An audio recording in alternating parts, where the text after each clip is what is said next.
Got it. All right. Hello, everybody. Another episode of The Generalist. I'm Jack, the Generalist, your host, and this is Tuppy or Tup. How's it going today? It's going good. It's surprisingly a very active day. Huh? Uh, What have you been because there's doing? a meeting for work, and then I had a semi meeting with one of my friends. Uh huh. Because I'm not naming anything, but he's planning on like starting a game, his own like team in a game project. So he was asking for like advice from me. Mm-hmm. I mean, I'm not. I won't say that I'm like the best example, but no, I could maybe give a couple of points here and there. Can you tell us a little bit about things that people don't know about you? They know that you're a visual effect artist, but what else do they not know about you? I I think it's the programming part Mm. that most people don't know about. Although I do mention it in my descriptions for YouTube, Blue Sky, and Twitter. Mm. And yeah, I don't get much avenue to talk about anything VFX. And I think I'd like to. I, I like that, I think, just focusing on VFX. But it's also nice to be able to talk about the other aspects of my life. Mm-hmm. I was actually planning once. I mean, just dreaming big. Like once I get a big audience that some of them might be interested, like in a Q&A that isn't necessarily just focused on VFX. Mm-hmm. And that's like a future plan. Yeah, definitely. But what is the background in programming? Can you explain that a little bit? Oh, yes.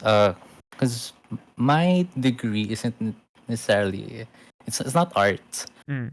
So I graduated with degree in computer science. So I was a programmer first when I graduated, but I started doing game dev around second year of college. Uh-huh. And Sorry. you've Uh, yeah, go and ahead. then and then because every time I'd make or prototype my own game, it because you have your programmer art is what it's usually called.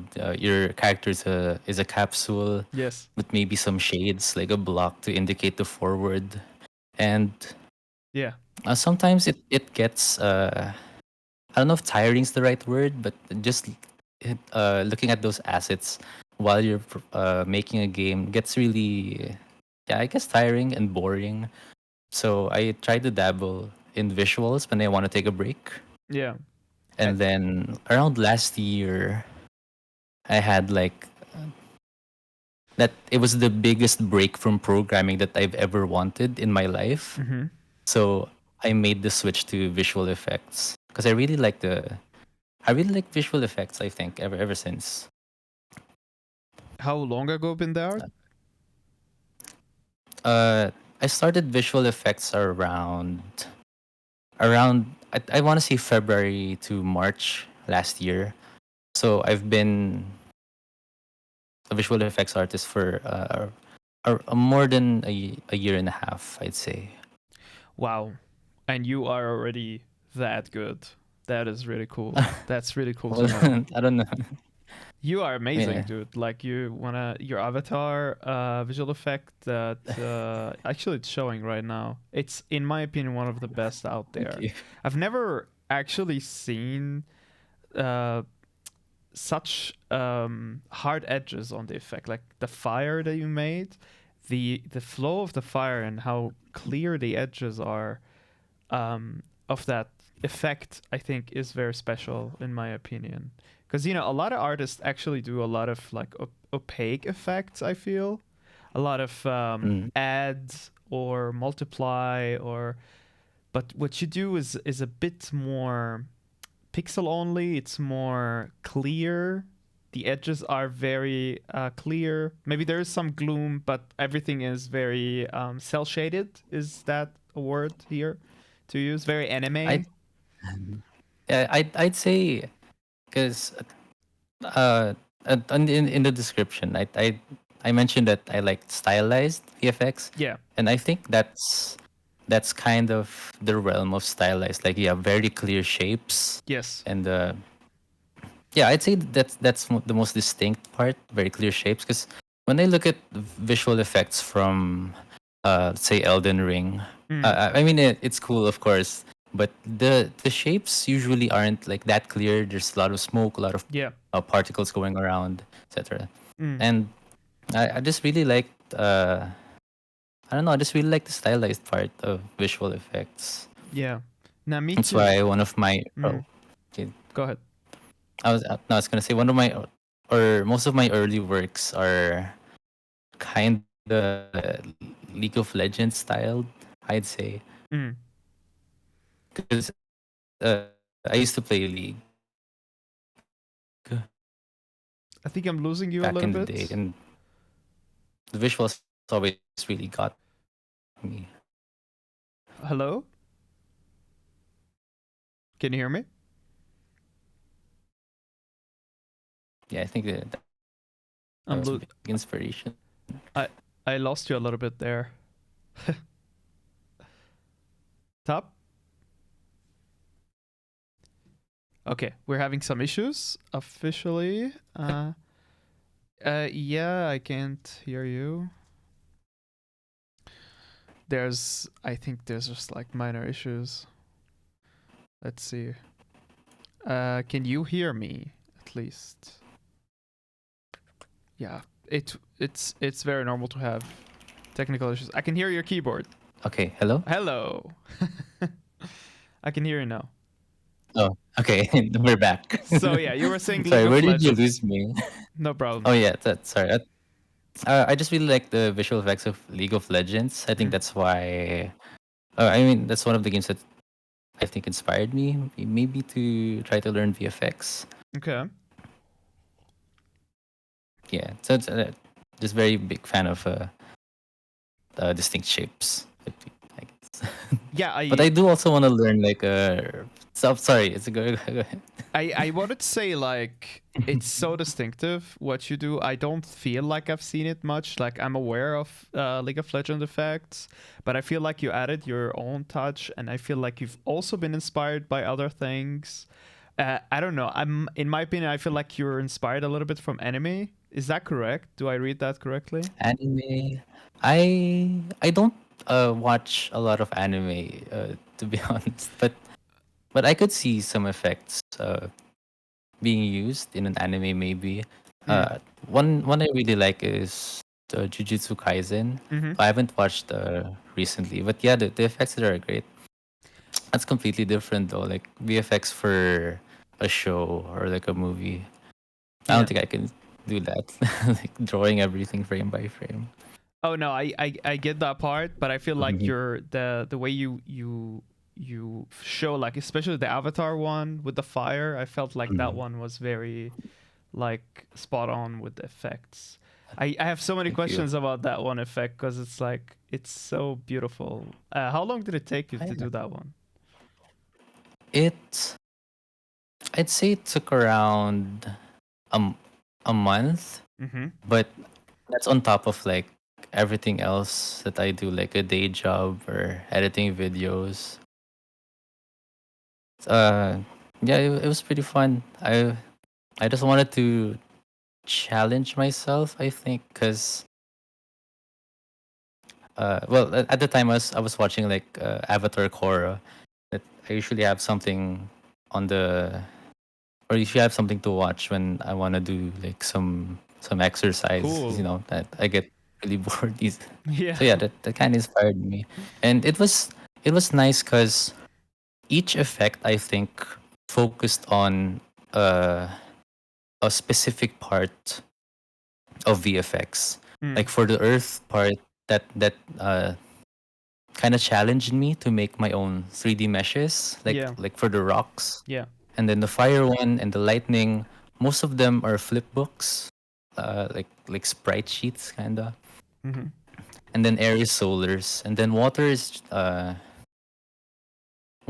very, I don't know, like I think the flow. Yeah. that's more of the timing part. So yeah, I think I also chose that because I wanted to like train every aspect that I can in one piece. Mm. But that's so interesting because like visual effects is so it's so it's such a huge term. Like there's so much in it to learn. You just one cannot just be visual effect artist without knowing so many things at the same time. So when you started a year and a half ago, um, how difficult was it to, or how frustrating was it that you see a cool effect that you want to replicate, but you were lacking the knowledge on how to make it? Mm, I don't think I felt that much frustration, Mm. but only because uh, I didn't. I wasn't going. No, I was going around. I was going around Pinterest, Mm. but I didn't see much effects that I wanted to replicate. Okay. I just uh, I just wanted to be inspired, and then like I start with the basics of shaders, right? Mm-hmm. Like I have a video on my YouTube, or I have two videos breaking down shaders for VFX, Yeah. and I honestly, if I think if you learn that, you can replicate most VFX. Like apart, of course, from the very complex special ones, because everything from my avatar VFX, all the techniques there I used are from the shader techniques that I explained in my first two, I'd say, official VFX videos. Mm-hmm. So it was just really fun studying and seeing how you can push the limit. And how, when you say studying, how did your study look like? So, for example, if you have been inspired by an effect, what did you, or which resources did you use to get the knowledge from? Mm, there was when I started, I had like a senior VFX artist, and he showed me the ropes Mm-hmm. and like the fundamentals, and I think that really helped ease me into creating VFX Mm-hmm. because with that with the right mixing of these techniques, Mm-hmm. you can do a lot. I think so. It's just a lot of experimentation. Mm-hmm. How Yeah. much is of the effects do you think is shaders, and how much of the effects is particles? Mm, it's interesting. Uh, from my experience, I think I've dealt with particle systems more than I have shaders. Hmm. Because when you have a shader, usually you make it so that you can reuse it in multiple effects or Yes. multiple materials. Yeah. Yeah. So playing around with the movement and the animation of the particles through the particle system, I think I deal with a lot more. You Yeah. know, Actually, for go ahead. oh Sorry, sorry, go ahead. sorry. This is like the last part of the sentence. For my personal playground, like for when I make just random VFX, I usually have a master shader that includes all of the shader features that I could ever want. So whenever I make a new material, I just add the master shader and then toggle on and off which functions I need so I can iterate really quickly. Hmm. So yeah, I think that's why I deal with particle systems more. You know, I struggle a little bit with particle systems because they are so they can get too custom. You know what I mean? How did you make it easy for yourself to learn them? I just feel like there's a lot to them that one can learn. You know, you can shape each particle Yeah. system to whatever need you want. How do you get to the level where you could bend it to your own will? I think it really is just practicing little by little. Because Hmm. have you used Unity's particle system? Yes. it's it that it's one of my no, it's not one of my. It's currently my favorite particle system. Mm. Maybe it's because I'm used to it because I've been using it ever since college. But like all the modules you can have are presented right in front of you, Yes. and you can either collapse and expand them if you're gonna need them. And playing with them or playing around with them one by one, I think really helped me understand what each of them do. Mm. And then from there, I understand what I need to do for a certain effect. But how do you deal then with playing with a tool like the VFX graph, for example, which sometimes you need because you need the particles to be playing on the graphic card instead of the processor, right? Uh, this is gonna be a little awkward, but I haven't actually used the VFX graph ever. I've only ever dealt with the Shuriken particle system. Okay, but what's the main difference? Can you explain it? For the VFX graph, I think is more similar to Unreal's Niagara, Yeah. because you add the modules as you need them, Mm. and then the values you can customize so much. Because you can either uh, dang, I wish I knew like a lot more about VFX graph, but the way you control values is much more easier. Mm-hmm. I'd say it's like you define a curve for your values, and then you can define a min and max range for those values, Mm-hmm. and then you can define if that curve follows the lifetime. Like I said, uh, like it's a node based non destructive workflow Yes. for VFX, But is it and true? that's a part I really I like. think I need to Mhm. look this up. I'm not entirely sure, but if the VFX graph, if it's true that the VFX graph plays the particles on the GPU rather than the CPU, and that then the normal particle system plays it on the CPU. I'm not sure if this was like this in the early versions of Unity and they have changed it now, but I think that is the reason why there's VFX graph. I'm not entirely sure. I'm just gonna look it up real quick. Oh yeah, no worries. But yeah, I have heard that uh, that's like one of the advantages of VFX graph, or well, at the time it was only available in HDRP, so maybe that's why they needed the performance boost. I see. Anyone in chat can correct me if I'm wrong, by the way. There's a guy in the or a person in the chat called Q, and they're asking if they can reach to the DM afterwards. That's what they said. Oh, sure. Yeah, no worries. Yeah, cool. So it says it does the simulations running on the GPU, so that is the advantage there, and I see. it enables you to design visual effects from simple common particle behavior to complex simulations. I don't know. I get it, I guess, but Mhm. I But think yeah, I yeah. just haven't hit the point in my career that I've needed to deal with the VFX graph, because I imagine the more triple A studios would be wanting the performance boost Yeah. for graphics and stuff. But everything I've handled so far has been with Shuriken, or the old particle system. What I found so interesting with the VFX graph, because I've been dabbling a little bit with it the last 2 weeks, is the challenge of trying to replicate certain effects in the visual effects graph.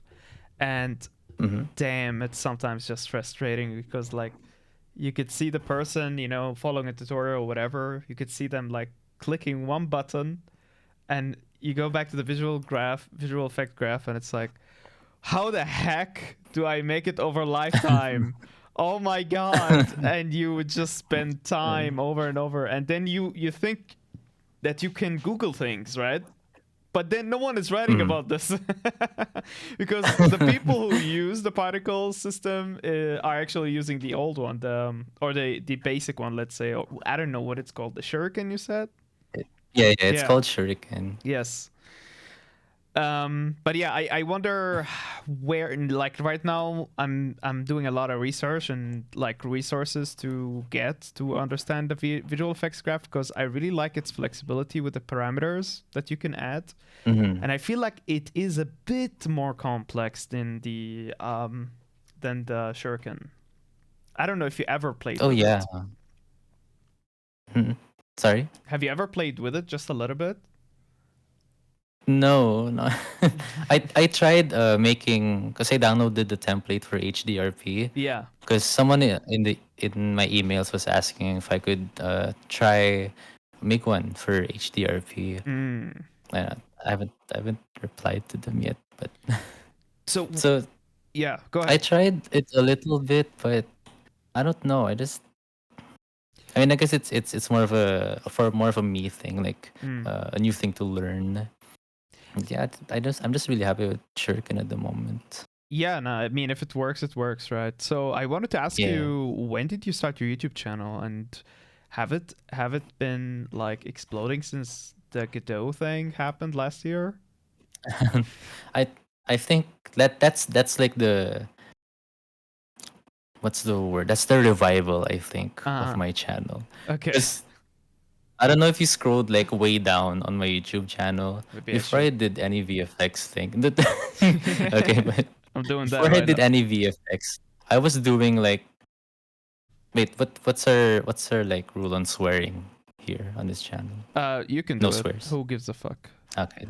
I just I just made a lot of random shit before I did VFX for Yeah. like a few months. Yeah. So I don't know if you watched Tarek. Did you like from Valorant or from CS:GO? I should say. CS:GO?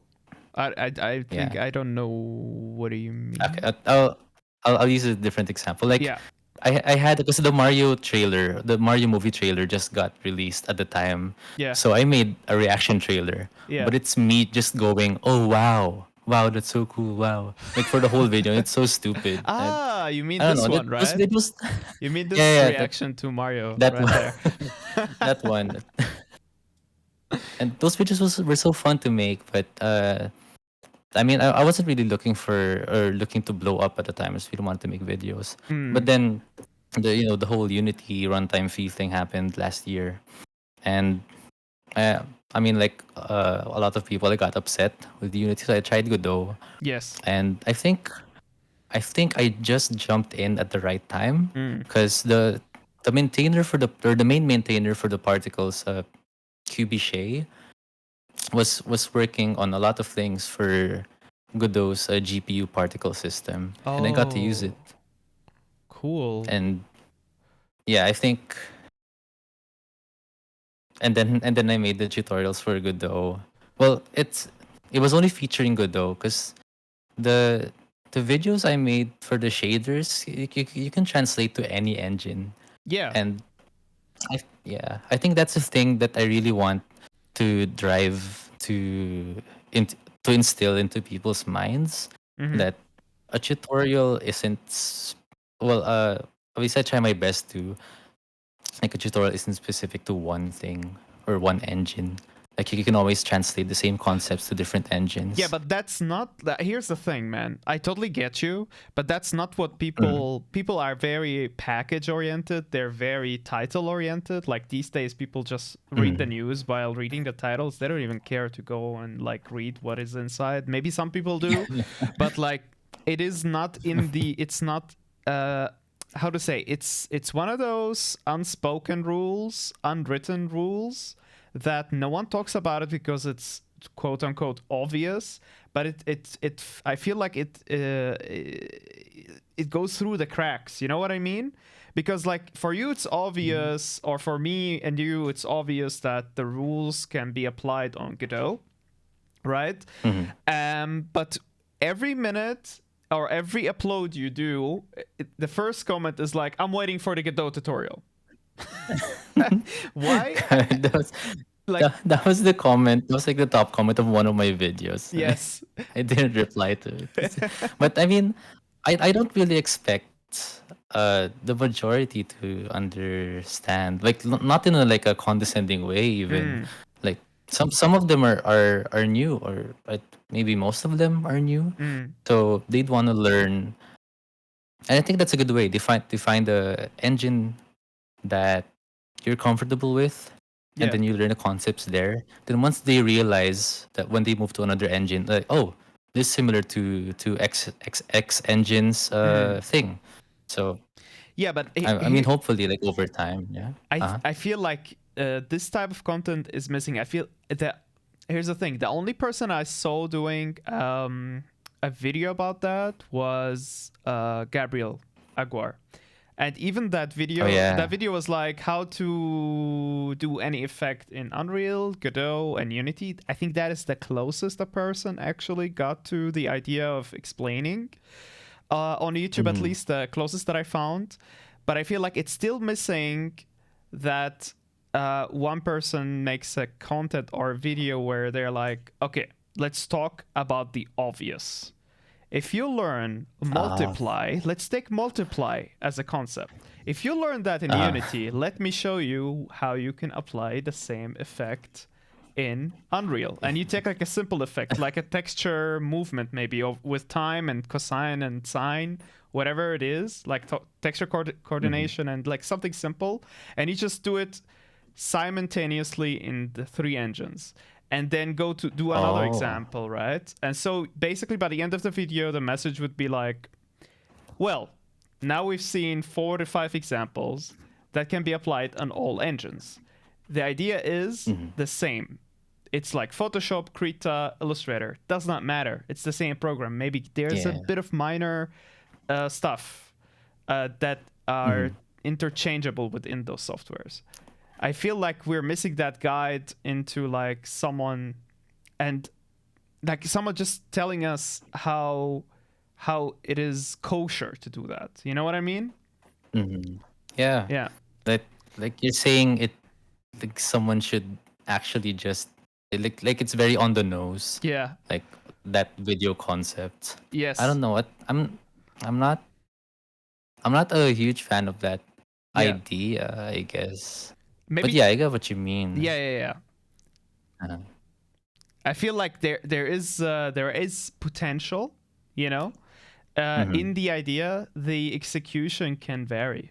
Like that's how my first idea about it got formed. Like just now while talking to you, because like I've been in that frustrating phase of my learning, where I would be like, oh, that's such a cool effect, but it's in Unity though. I've been there, like I admit it. And I was missing that one. What I was actually missing is me getting my ass up and trying it in different engines, regardless, right? That's what I was missing. But at the same time, I didn't feel, and this is the lazy me maybe, but I didn't feel like it was kosher or if it was doable, maybe because of lack of knowledge or lack of practice, you know? yeah, maybe it's not like being talked about enough. Yes, you know? exactly. It's not the common, it's like the unwritten rule or the unspoken of rule of like, maybe it's obvious to the person who's making the content, but from the perspective of the person who's consuming the content is like, well, that person didn't talk about it, so it must be how I feel about it. You know what I mean? Yes. Actually, to have, well, it's kind of I guess a sneak peek more than a spoiler. I do have a video planned talking about translating VFX. Okay. So this little segment gave me some stuff to think about. Cool. I guess, for that video. You can take whatever you want from this talk if you want. Put it in that video. But yeah, it's cool, man. I really feel like we need that one type of like video that tells the beginners at least that it's not as different as you might think. And now I know the answer. Like I know that right now. But like before, I would be very, very afraid to start with Godot from zero and like start with the effects immediately. You know? Yeah. Oh, but what made it click for you? Well, Then so here's the thing. 3 months ago, I got laid off, like a lot of people. Oh, I'm And sorry to hear that. no, don't worry. It's not Okay, okay. lack of myself. It's lack of industry Yeah, management. structure, yeah, Yeah. or management, exactly. So I was like frustrated and angry, and so I started a learning series on Twitch. I called it Let's Learn, and I Mm. was like, I have to learn anyway.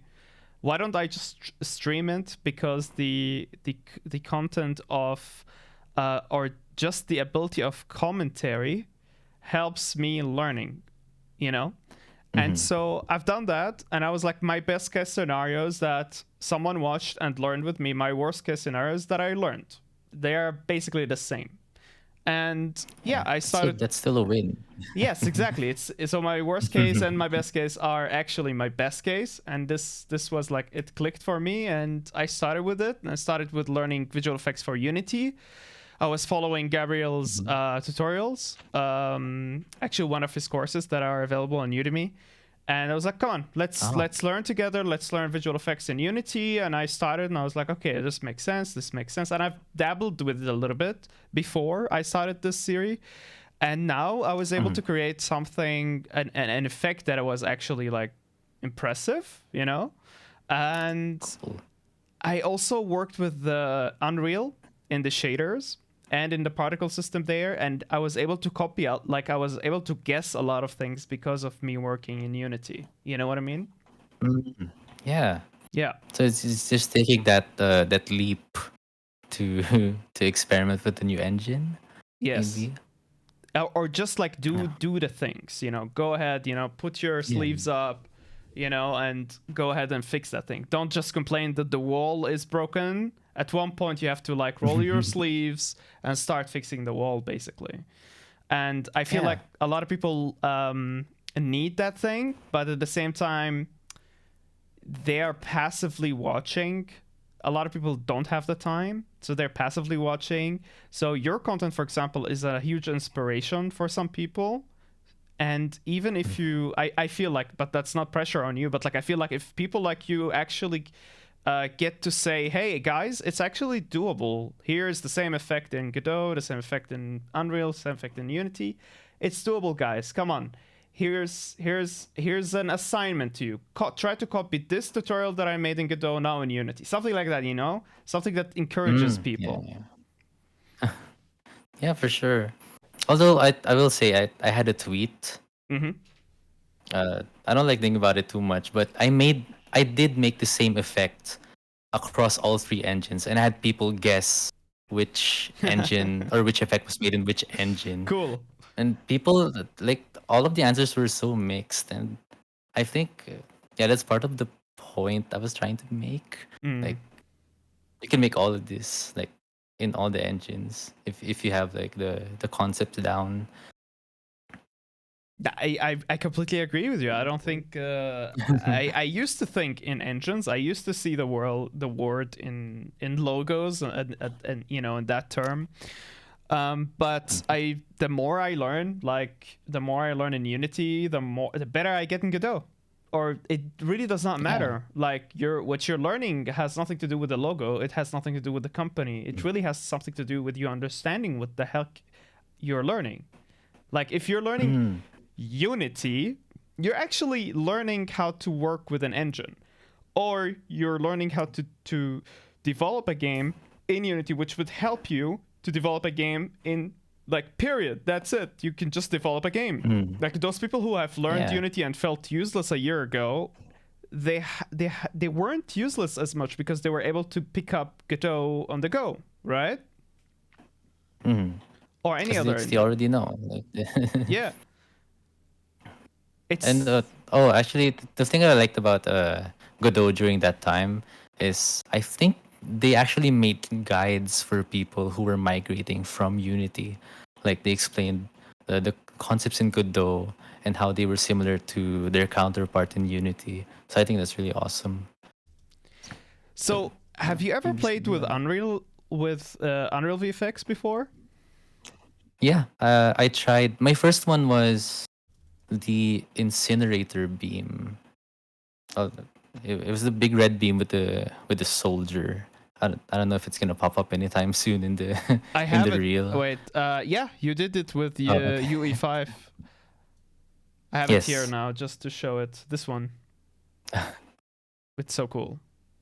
Yeah, that You know was really what's fun to funny? make too. Right now I have like a lag because I'm streaming and we're like recording and Mhm. everything, and it made the video into like 12 frame per second, and it No looked sick. worries. It looked really good. It looked like those Spider-Man effects. Thank you. That was my first Unreal effect, and I did have a bit of friction when I started there, but then once I got the modules, like you add them as you need them, and I even like how they handle values because Mm.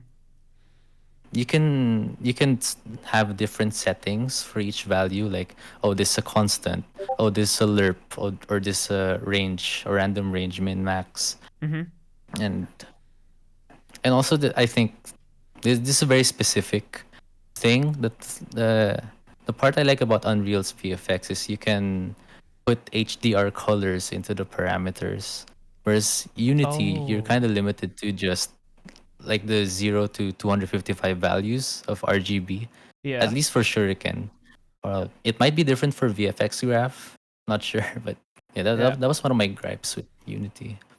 It's just so interesting that you could do so much. And I think Unity did this whole VFX graph thing so that users from Unreal will be able to go to to be able to switch engines and be able to create effects on the go basically. So Mm, maybe one way to learn VFX graph if there's not so much content about it out there is to actually learn Niagara system. maybe, yeah. Maybe, yeah. But don't take my words, I'm not an expert. Oh yeah, same here. No, you are. Come on, man. Around that. So No, now, I don't know. I did. go ahead. uh You were saying? No, I was just gonna say that I don't know. I see a lot of every time I look at my Twitter feed, it's always like, dang, why didn't I make that effect? Because they're all so good. I don't know. But yeah, that's We have a just a person in the random comments thought. saying that these vines are very impressive, and if they are a mesh or placed like particles. Oh, they uh well, I guess yeah, they're a mesh, but they're spawned by a particle system, Mm. and then I control the so it's kind of like reverse erosion to make it appear across its lifetime. And he asked if this is Yeah, made in Niagara or in Unity, but I think you already mentioned it's that made in Unity, right? no, it's made in Godot actually. Godot. Oh, here we go. Yeah. Here we go. That's your answer. Okay, so I want to start finally with the podcast questions. And my first Oh yeah, question sure. is, and I ask every guest, is like, before your art got so established and you've become this, like, let's say, a known internet figure, what went into learning? Walk us through, like, the blood, sweat, and tears of your journey and the frustration and everything from the beginning. Oh, Yeah. so when I started VFX, I tried to really get comfy with the particle system first. So no fancy shaders, no meshes, no textures. It's just the default Unity sprite for particles. So it's like the soft glow or the soft edge circle. Hmm. And my mentor at the time made us do sparks. So Hmm. just simple sparks flying from uh, like a thing that causes sparks. Hmm. So Gotcha. once you have the particle system down, uh, it was very structured. I'd say that time when I was learning VFX, they had us make a portal then, and the focus for the portal was shaders and textures because there's not much movement going on from a portal Hmm. as compared to like something like a projectile or a beam or a shield even. Mm. And I think what it all boiled down to was learning these components one at a time. And then after that, once I had a good base for each of them, which are particle system, shaders, textures, and meshes, I just kind of reflect and then see which part I'm the worst at, and Oh, then try to okay. hone that. Then, because at the time, I relied heavily on free texture packs for VFX, because Yeah. there's some free ones around. I can link one somewhere. I forget the name. I think it's VF Extra Yeah. by Neil. Yeah. So once I got comfy with the other parts, like the particle systems and shaders, I had to do something that uh, with textures, but there are two ways to do textures, right? Mm-hmm. You can do it procedurally, or not procedurally. Yeah. I'll use procedurally as the term, and then Mm-hmm. you can do hand painted ones. Yes. I started with the procedural ones because it's much closer to how you would code. Like it's very step by step. Like, oh, generate a noise, you distort that, and then you blur that a little bit, Did you and do that in then you Engine split or that did you into. use a tool for that? Oh, I used Substance Designer, SD. and Okay. I'm yeah, and I know the stance on Adobe is like a boo, like no Adobe, but I got the one from Steam, which was like a one-time purchase, Lucky and you. I think yeah, or it might still be up now, but all I know is if it were a subscription, I would not be using that. There's Material Maker now. It's actually a Godot based program that Yeah, is I heard. actually free to use, and it's making good results so far. Mm. Mm. And I'm sure you've seen like Celestial Maze on Twitter, maybe, or even in Blue Sky. Or are they not familiar? Can you write Uh, that down for me? I'm really bad with spelling. And we have a chat inside oh of no. the Discord. Inside of where you are right now, you should be able to see a chat icon on Oh, the top okay. right.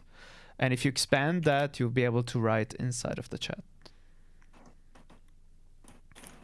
All right. Yeah, perfect. Thank you so That's the much. link. Celestial Maze. So when I first started seeing his posts Mm-hmm. on my Twitter feed, most of his content was breakdowns of how he does like various effects, and he uses Material Maker a lot, and that's Oh, what wow. put Material Maker on my radar. I'm actually showing But some I of was his videos right now as we're speaking, so keep going.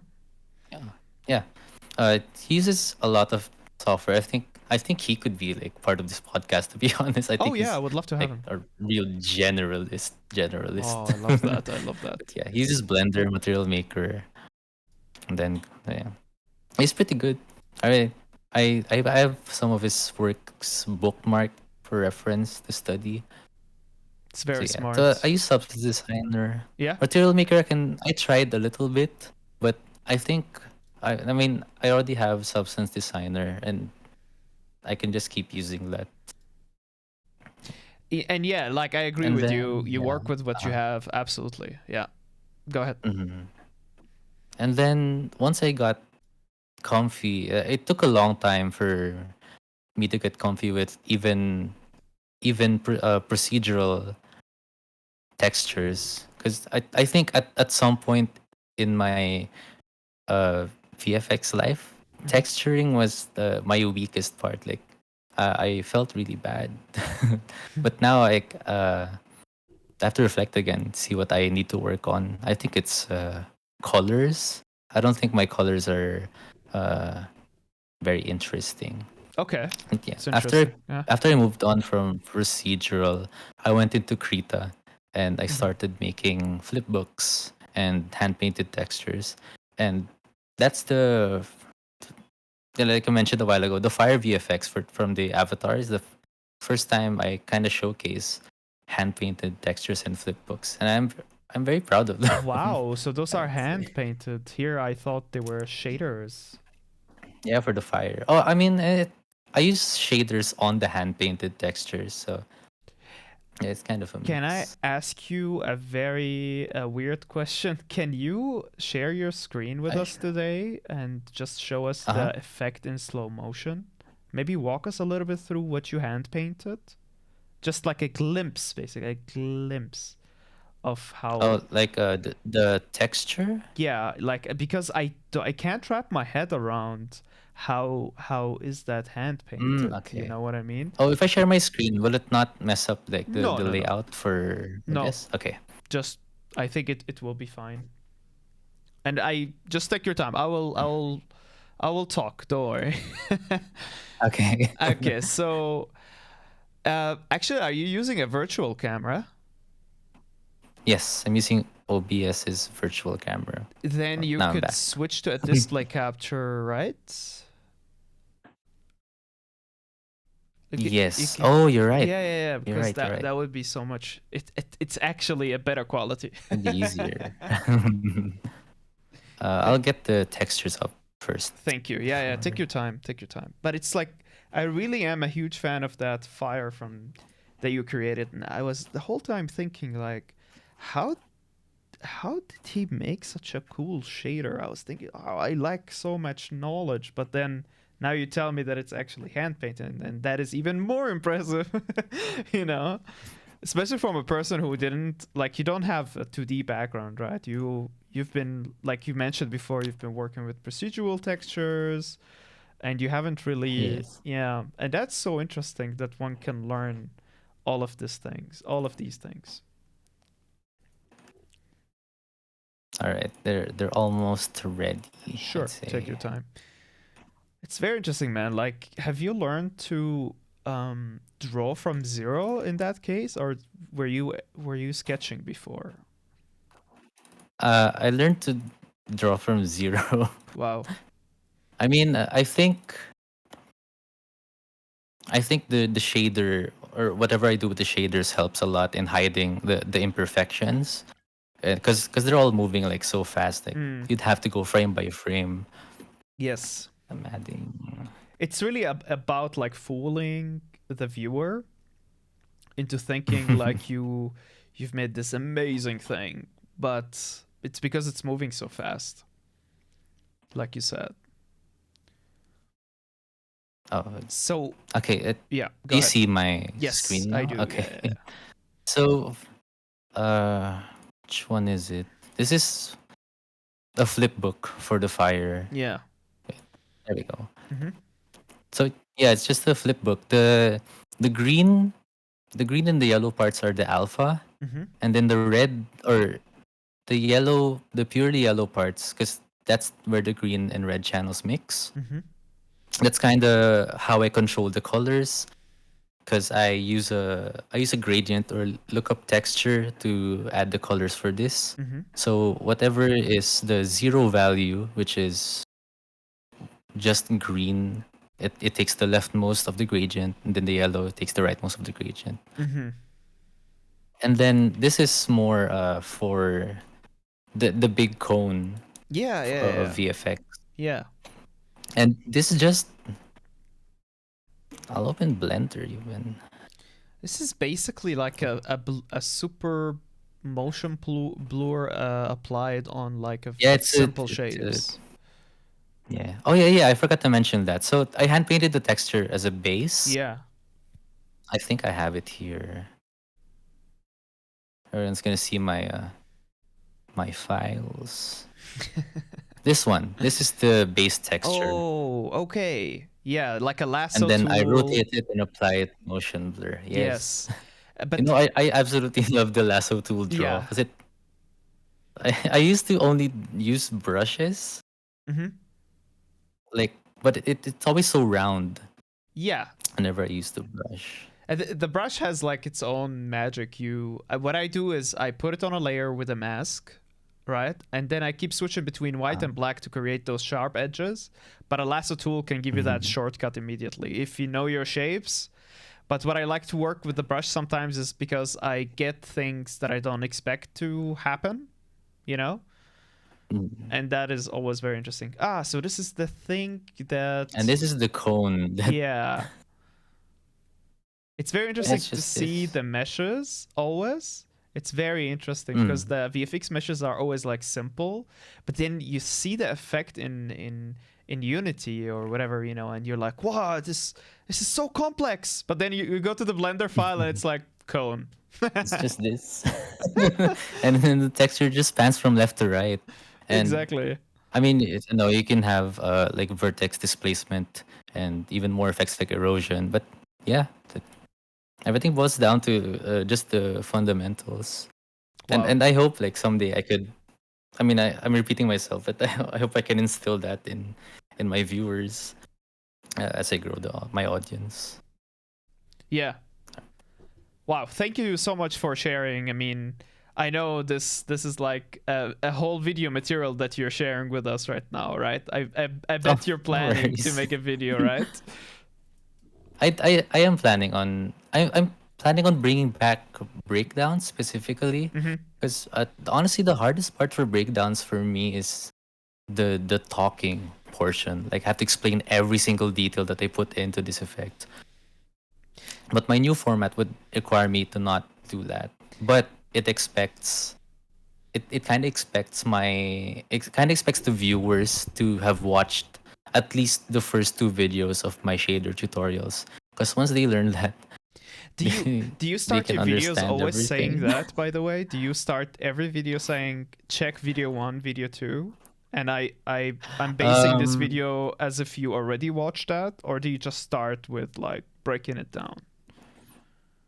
for my first two breakdowns, both of which were in Godot, I think I do mention that because I'm never gonna know which one is the first video they're gonna see. Mm, But I think after a few more of those intros, I think they're just gonna block it out or like space it out, and then they reach the tutorial part, which is what they want. So I think there's no harm in adding that intro for me personally. mm. It's very interesting, man. So I wanted to go back to the point where you were talking about learning Krita and just walk Hmm. us through like, okay, now you can do textures, right? What was the next step Uh, that you started learning? my my next step, I think, if I learned particle systems, I got very comfortable with shaders and textures. The next one would be meshes Mm-hmm. because I only had very basic Blender skills. Uh-huh. And then I I made VFX that involved a lot of custom meshes, like the water, for instance, in Avatar, like that one big wave that charges into the dummy. Wait, actually, can I show you again, Absolutely. like the mesh? Always. Thank you for doing that. That's awesome. I Because it's one of the more fun meshes that I've made. Like, look at this, Wow. It looks like and cloths, then but it's looking yeah. cool. It's kind of like going into itself, and the UVs are this. Okay, there's a lot of vertices. I'll admit, Yeah. but but this for portfolio piece. But does it even but matter? the UV, I mean, at some point, because I mean, you're free to do this at the start of a project, I'd say, Mm. but you have to be mindful of the budget of like Yes. the file budget that your game has. But Yes. I think it's always easier to scale down than to scale up. So if you have something like this, you can always just I think the term is decimate Right. or Yes. merge like very close ones. Yeah. Right. Yeah. But my question was if it matters that it is Oh, quads in okay, okay. quads, or the UV had to E- be inside of the UV. Does that matter? Because then you could, like you said, use a tool to remesh and basically just put all those polys way down, basically. Okay, so for the number of vertices in in the model I just showed, I'll have it up again. My justification for this is the shader's water, so it's gonna be like very turbulent in terms of like its surface, and the vertex displacement relies on the vertices. So if I only had, let's say, a plane, Yeah. you're not gonna have much vertices to work with. It's gonna look very jagged, very rigid. But you can still place a texture inside of it perfectly with just four polygons Yes, without it being yes, but text. Yeah, go ahead. yeah, but again, that because to break up the shape a little bit, I kind of extrude the vertex from its normals, something like this. So if you had that with where's proportional editing? So if you had that with this, if you move one, They will you're all gonna move with it. notice, Yeah. yeah. But then if you move this, for example, it's just that part, and you can have a lot more detail when you displace them. When you displace them using a vertex shader, I get it. Yeah, Yes, yeah, yeah, I yes. get it. I get it. I think I missed that part. But yeah, okay. So you've started working on your meshes, right? You started doing maybe a more complex mesh than you used to before to expand your knowledge on Blender. What was next to get you to the next level? I think that's my current stage right now. I think I need to work on my colors because most of my VFX use like mainly one color, Interesting. Like, and then which I color do you think use always? oh no, I mean like in a singular effect. Mm. Like there's always just one main color. You Ah, never see like purple plus yellow or orange plus blue. So that's variations. something I want to work on. Mm-hmm. Yeah. Mm-hmm. In my latest VFX, the one with the blood spikes, Mm-hmm. as I want to call them. Yeah. I think that was the best one I have so far because it mixes like a very dark red with a very pale pink. Mm. But it's a relatively small effect compared to what I usually do. So I have to make more of those. I feel like we're so opposite. Like, I lack all the knowledge to create various effects. You know what I mean? Like, you have so many workflows. It's like if it was a language, I feel like you're native. You know, you're able to create different sentences, but maybe you liked in the colors. Well, like my background is purely color based and purely 2D painting and textures, and so it takes me back to the point where I was mentioning languages, and I feel like you're native in it because like each effect has its own unique solution to create technically, you know. And I wanted to ask you, how did you get so comfortable in that? Did you like download assets and look at them individually, how they were made? What helped you the most? Um, dang, I do think it all comes back to my degree, in computer science, because Yeah. it helped me approach problems in such a way that uh, it helps me, I think, understand it easier. Because when you're working with shaders or working with meshes, I think the concept of 0 to 1 becomes very important because you're always playing around with those values. And I think that really helped with learning. Because I did look at a few tutorials from Gabriel Prod and then from one MAFX, because one MAFX I think has more texture, the texture part, than Gabriel focuses on like the particle systems and stuff. Right? So after I got to understand what they were doing, I just tried applying it in different ways Yeah, I think that's the key. for my Backward, personal like you effects. you Yeah. started doing backward engineering almost, right? Mm. That's cool, man. But yeah. So like my question was that I wanted to ask you after that one is like, how do you deal with the research? But you already I think, answered a part of that already, right?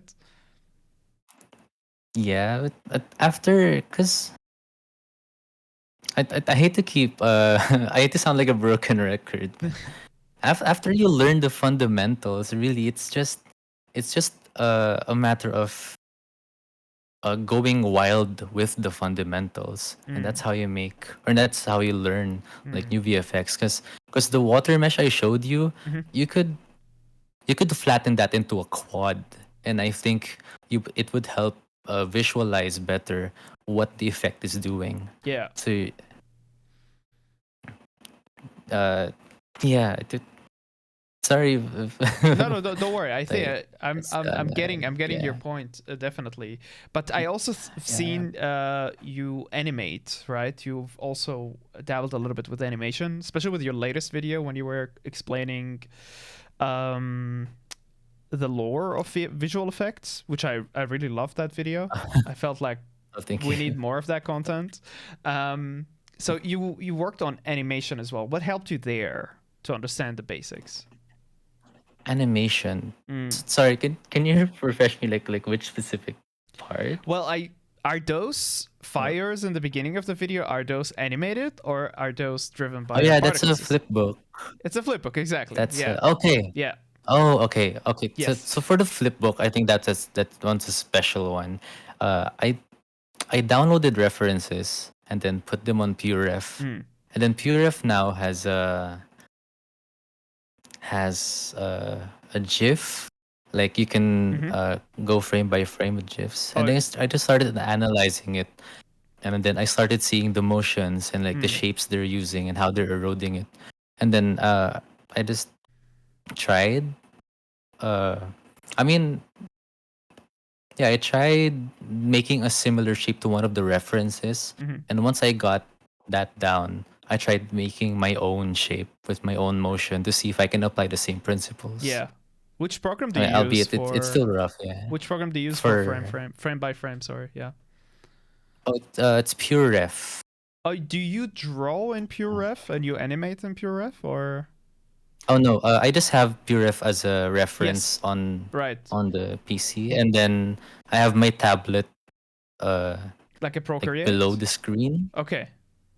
No, I don't have an iPad. I have Okay, a the graphic tablet. Samsung. Yes, yes. Oh, good. And so you use Photoshop to animate or Adobe Animate? Which program do you use for your I use choice? Krita for animating. Krita as well. Wow. Wow. Yeah. I tried Clip Studio for a little bit, and then my free trial expired. So I was like, oh, let's go with Krita then. But also the thing I like about Krita is, I mean, one, it's free, but two, you have the pattern mode. And I think it's really helpful with making hand painted textures, especially ones that need to tile.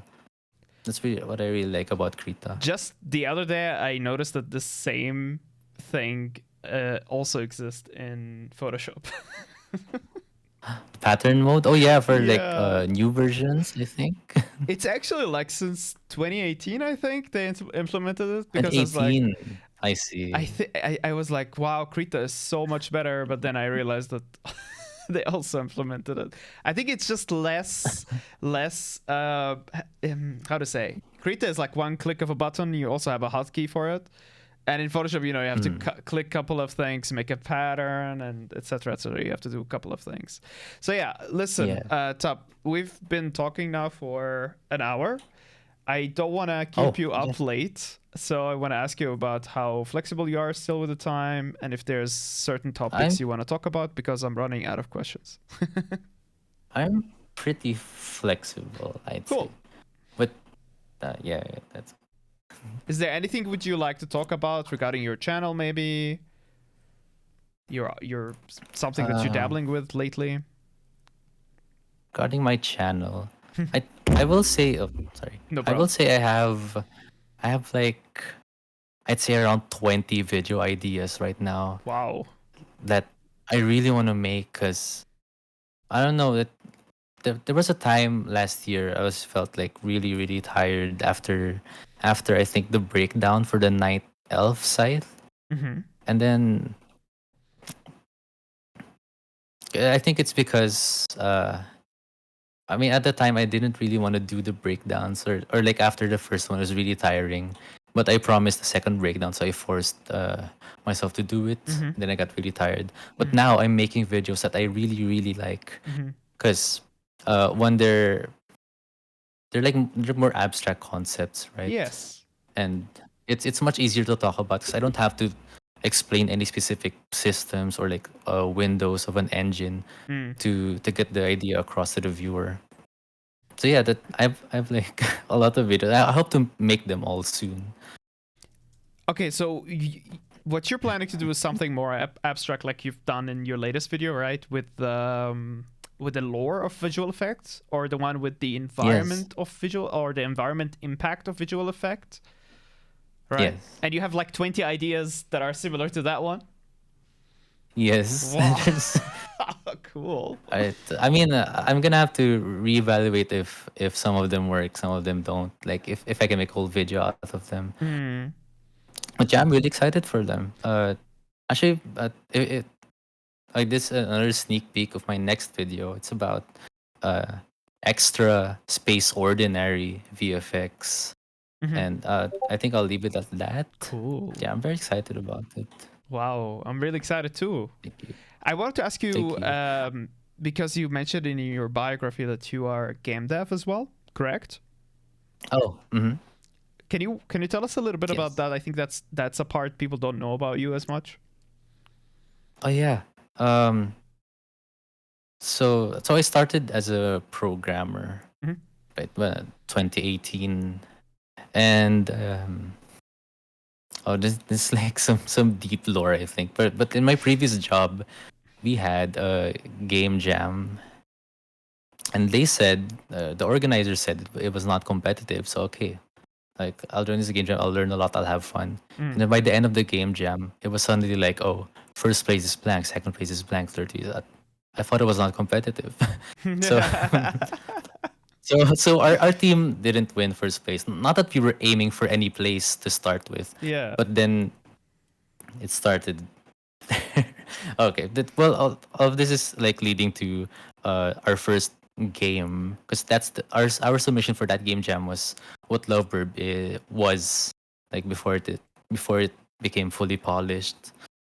And I don't know, I think I really got lucky with my team because Mm. everyone was so dedicated in making a making a game. And so So, you yeah, you that's started creating uh-huh. a game, is that correct? Yeah, and we finished the game. It's called Loveburb. Love Um, burp. yes, Cool. it's on Steam for free, Okay. and we wanted to keep it free because it was our first game, and I mean, this is one of a personal reason. I didn't want to disappoint people. Like if you disappoint them and like uh if you disappoint someone and take their money, I Mm. think that's like a double whammy. But I mean, But the yeah, biggest it businesses was are a fun doing that experience. exactly the same what you just described. They're doing it on a big That's scale and they're fair. making tons of money. So I don't know what you're talking about, honestly. But yeah, my first boss like asked me the same question because he was like, "Oh, why did you make your first game free?" And then because it's gonna be harder. Mm. Like in the case that it does like really really well, it would suck if the price was came from free to suddenly like $5, Oh, let's that say, that would as suck. opposed to, Yeah, yeah, that would that suck. would suck. I was like, I don't know, we just wanted to make a game. Did it do But I well guess that though? gave us a lot to think about. Did people uh download the for game? my latest Yeah. for my it was, I'd say it was well received Mm-hmm. because we saw a lot of Twitch streamers play the game and they Cool. were having fun. Yeah. But apart from that, there were some kinks with the rhythm system, Mm-hmm. which were my fault. But, Yeah. but yeah, but last time I checked, it was at very positive rating on Steam. Mm-hmm. But again, I'm not trying to like keep tabs on the numbers because that's gonna drive me crazy. And I already have Twitter as it is. Yeah, gotcha. No worries. Cool. Have you ever thought about teaching or being a mentor generally? Oh, that's always my answer for like the answer for if you didn't have to worry about money, Mm. like what would you do? Hmm. My answer would be teaching, like Okay. teaching game dev or VFX. I think that's partially why I love making these videos because it's my way of teaching, like anyone who wants to access it. Mm.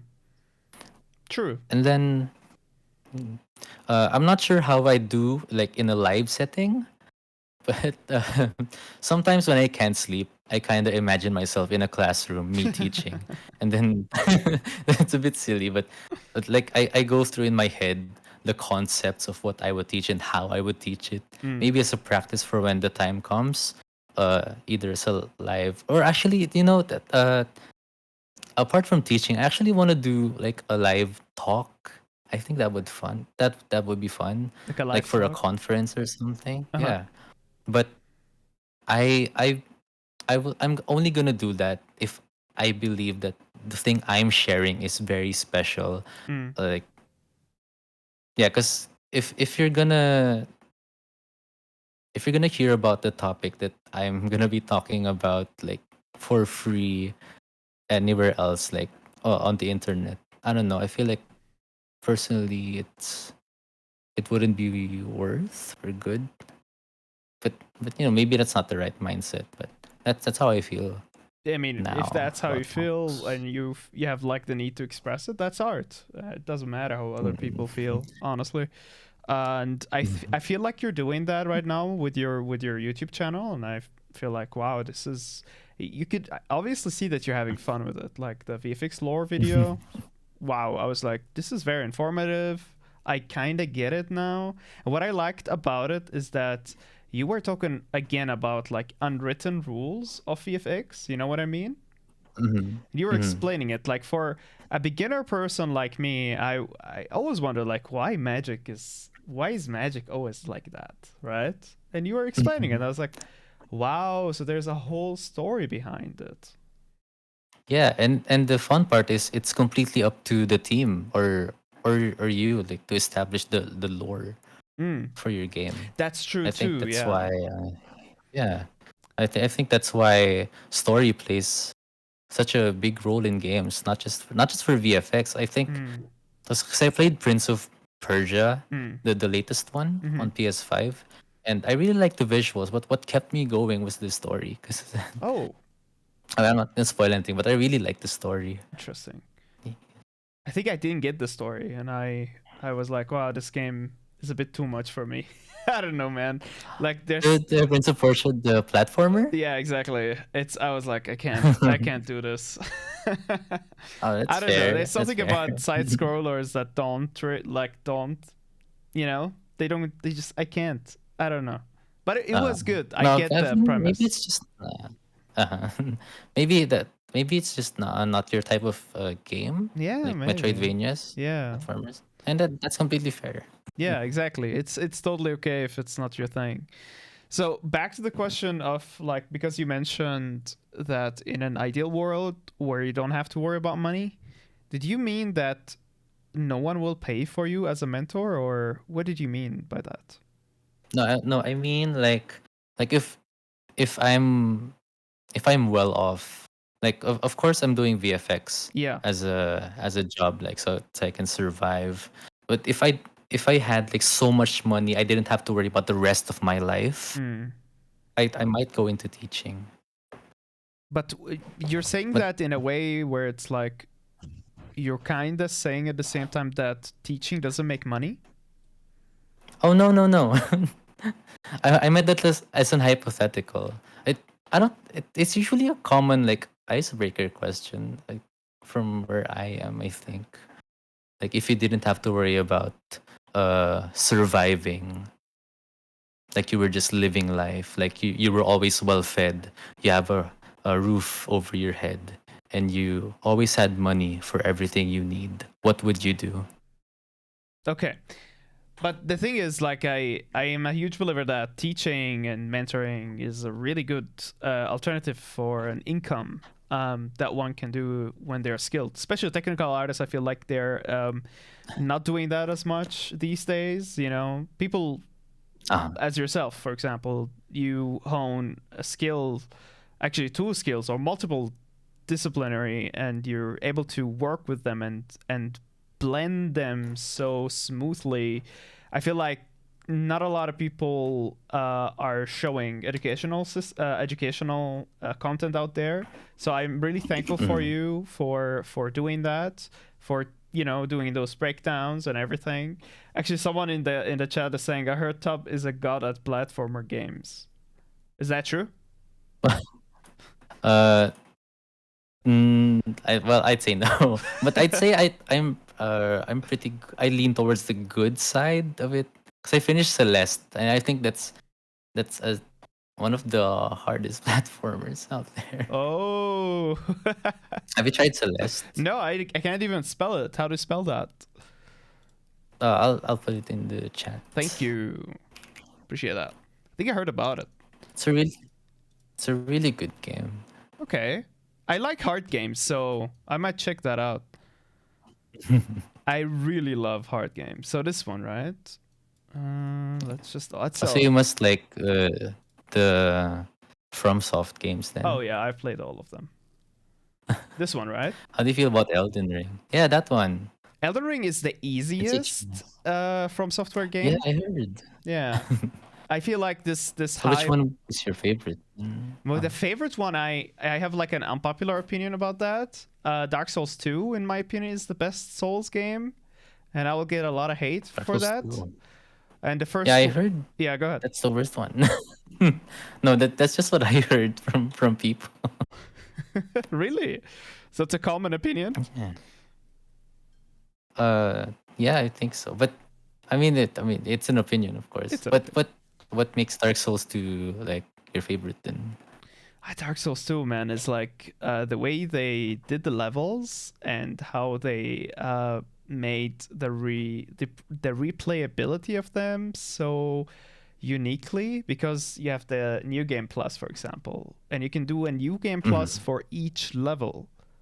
You don't have to restart the whole game. So you have like an item you can collect, and you can spend that item on that level only, right? So you have like New Game Plus in one level that you have your tricks in to do farming or to get new items. And I really, really, really love that. And every time you have a plus, there's always like a something happening. There's like a boss that you haven't faced before. I feel like they made the replayability of that game in a really, really good way. I see. I never knew about that mechanic for Dark Souls 2. Because Elden Ring's the only FromSoft game that I've played. Really?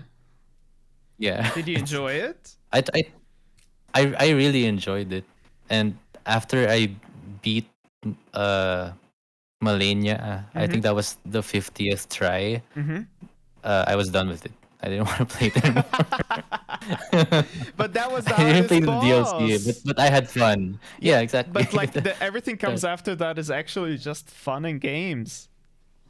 Yeah, and I mean, Malenia was the last boss that I fought. Like I fought everyone else before going to Malenia. What was your build? I think it's a good end. It was just strength. Oh, a gym bro. And I didn't use. I don't know, cause I think it's semi-influence from my friend. Yeah. But I never used any of the spells or the mimics, or the summons. Sorry, I don't know. The mimic is very strong. Nice. I went by Elden Ring the same way I go by my career. And I went for a generalist build when it was painful as fuck. Hey. I was like, all right, so I have 1 point. I'll put it in what is it called? Strength. And the other point in strength, the other point in mage, and so on. I see. This is a very balanced build. Yeah, I don't know how those go usually. So I had to make it a bit unbalanced because I couldn't scale anything. It's very bad and painful to play. But my character right now can do everything. Hey, that's good. It's good to have a lot of options. Yeah, I think like you I don't know, man, like it's just me. I don't like to be put in a box. I don't know if you feel the same way. Mm, how so? Like I don't like to be labeled. I don't like that. I don't like to be under one label that means one thing and one stereotype. Like I don't like to be called a nerd.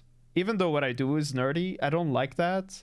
I don't like when someone says, that's our 2D artist. I'm not just a 2D artist. I can do 3D. Don't limit me.